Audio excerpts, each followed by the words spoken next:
Welcome to the Mornings with Matt Career Podcast. Today we're joined by Rachel Flint.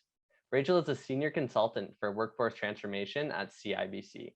She previously worked on Tangerine's client experience team, did consulting work at Deloitte and the City of London, and data analytics for T-Force Logistics. Rachel joins us today to share her unconventional path from studying psychology in university and how that equipped her with transferable skills to excel in 4 different industries over the past 4 years. If you like what you hear and want to learn more, check out our website, morningswithmattp.com. Follow us on Instagram and TikTok at morningswithmattp, or follow Matt Parkin on LinkedIn. Thanks for joining us today, Rachel. Yeah, thanks for having me, Matt. Excited to have this conversation with you. Yeah, same here. So to kick us off, do you want to give our audience a little bit more background on what is workforce transformation consulting and how did you break into that field as a student from a non-business background? Yeah, so I'd say workforce transformation consulting is an area that people might not know too much about because I definitely didn't when I was graduating school. No matter what the size of your organization is, planning for the future is so important, especially in terms of ensuring that your workforce has the skills they need to thrive 2 to 5 years from now. And I think COVID even accelerated that timeline because organizations and individuals now understand what's actually possible. They realize that, wow, their entire world can change overnight and that we can all adjust very quickly if we need to. And so the goal of workforce transformation is to ensure that the organization has the right strategies in place to be prepared for the future of work. It means identifying the skills, roles, all of that stuff that will be critical in the future, for example, in the cloud and data and AI spaces.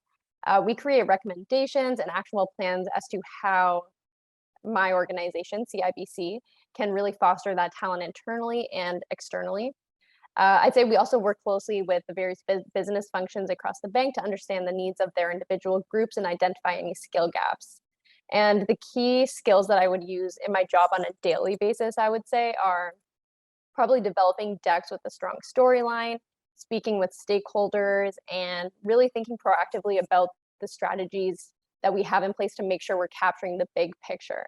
And as you mentioned, Matt, obviously I didn't come from a conventional consulting background. I didn't come from a necessarily a workforce transformation background. I actually started out as a new grad at Deloitte's Human Capital Consulting Group. I'd say that combined with my data analytics experience led me more towards this workforce transformation path, and that's how I broke into the space. That's awesome to hear your journey into the workforce transformation space, Rachel.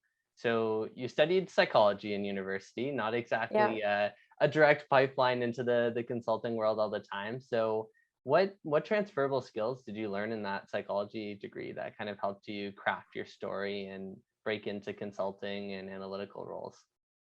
Yeah, so when I was studying for my psychology degree, I actually took a class. I think at the time it was called community-based learning. It allowed me to work with the City of London, where I was living at the time, as a student consultant to advise on their diversity and inclusion policy. And being able to showcase that I had a strong written deliverable and presentation that came out of that experience, along with having that actual in the field, on the job experience, it was very valuable when I was applying to Deloitte's new grad roles in consulting. Then, after spending some time developing my actual human capital skills at Deloitte, I realized that I wanted to enhance my data analytics and analytics skills to add to this skill set I was building, which was quite qualitative at the time. So that's more of the transferable skill set that I was hoping to build at the transportation and logistics company that I switched to after Deloitte. And that's where I developed those skills. I was able to have a really high level of ownership over my work, communicate with top executives on a daily basis. Then from there, now that I had these skill sets under my belt, these transferable skills, I knew I wanted to move back into the human capital consulting sphere. Having the previous consulting, human capital, and data experiences allowed me the opportunity to join CIBC. So as you can see, it really took every opportunity that I pursued and every skill I developed made sense in what I was working towards. And I think this consistency and flow is really key when you're switching industries like I was. Yeah, no, that's really helpful. And speaking of working towards something, I think a lot of students who are interested, in the science realm of things, right? They come into university and they say, okay, med school is the goal, right? Yeah. And whether you don't end up getting into med school, whether you have a change in passion, whatever the case may be, I think students often are a bit lost in terms of what else is out there. And so it's really great that you were able to leverage those skills from the science background to break into other industries.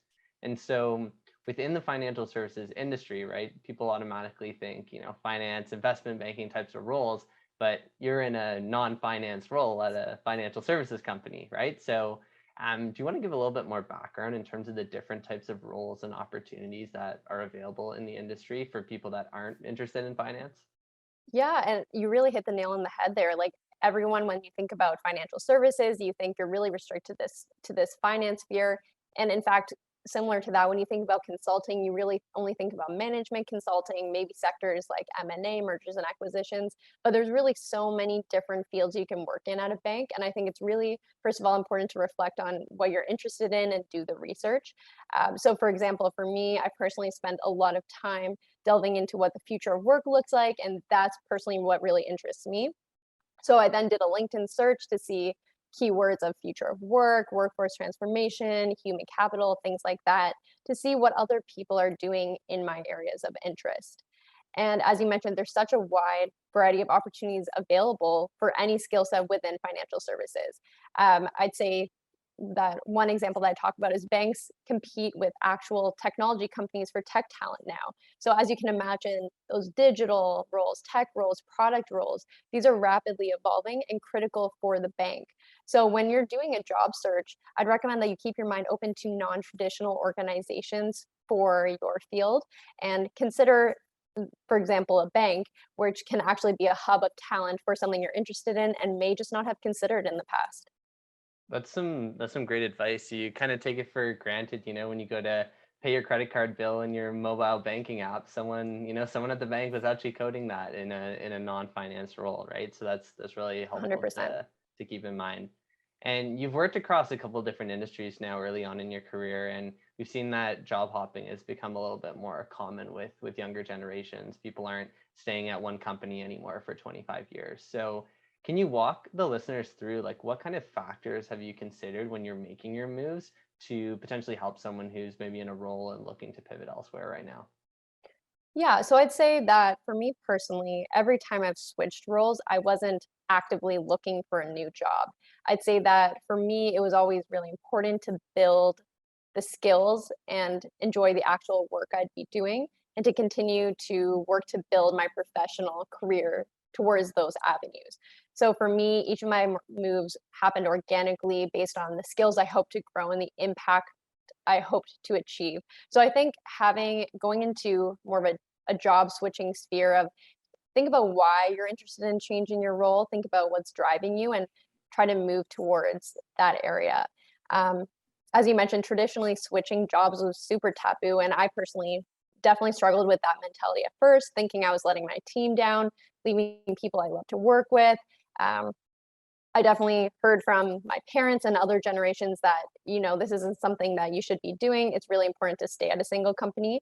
But I think that the economy is in a place it's becoming increasingly less rewarding to stay at a company and have the blind loyalty for that company.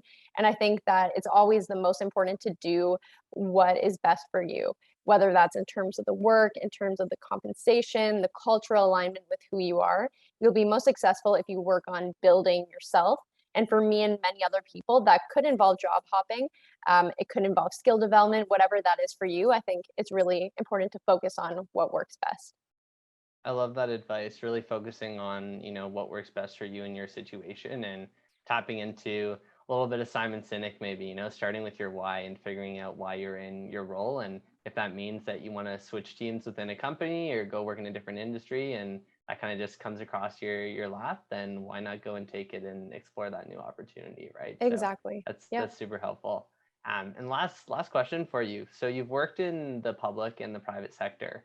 Are there any big differences between the two for maybe someone who has only worked public or only worked private and is considering hopping over to the other one? Yeah, I'd say the work you could do at both could be potentially similar. I'd say that the biggest difference is probably the cultural differences you'd see, and that's kind of based on what goes on behind the scenes. So I'd say that the private sector work in general, it means that organizations are able to be a little more flexible in terms of things like their discretionary spending, which likely is reflected in the company culture. They're not as confined by um, potential budgets or an agenda externally or external stakeholders. So you might experience at those companies, you might experience, more socials, more free food, expense transportation, things like that than you would at a public company. But on the other hand, I'd say that the time you're expected to put into your work, even at the entry level, is generally much more than what would be expected in the public sector, um, where you might have less flexibility in terms of how your organization works, since there's a lot more publicity around that. But there are other benefits in having some of that publicity as well. That's really helpful. Thanks for providing some insights there, Rachel.